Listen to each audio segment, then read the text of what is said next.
Have you ever looked out at a world in uproar? Headlines of conflict, nations on edge, people plotting, leaders clashing, and asked who's really in control. That's how Psalm 2 begins. The psalmist paints a scene of restless humanity.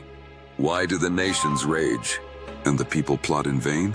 Violence, ambition, rebellion, kings and rulers setting themselves against God as if they could break his bonds and cast away his rule.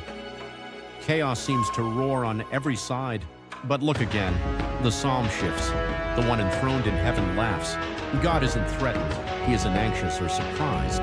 From his throne he sees every plot and every power grab. He knows the plans of kings and the fears of citizens alike.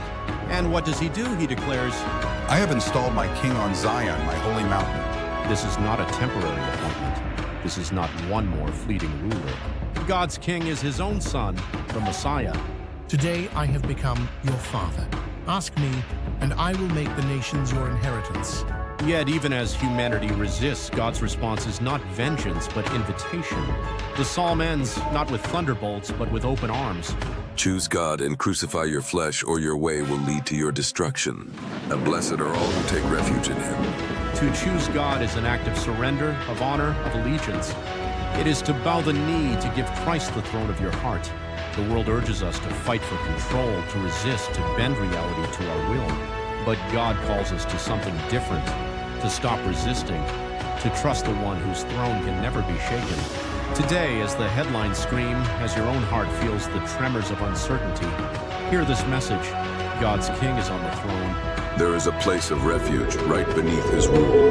Will you defy the king, or will you take refuge in him? To surrender to Christ is not to lose, but to find blessing. Let this be the moment you choose surrender. Let this be the day you surrender to God. Blessed are all who take refuge in him. If you have enjoyed this content, please like, subscribe, comment, share, and turn on notifications so you don't miss anything new. For everyone who has subscribed, thank you for your support. That's it for now. Thank you for viewing. Be encouraged, and God bless.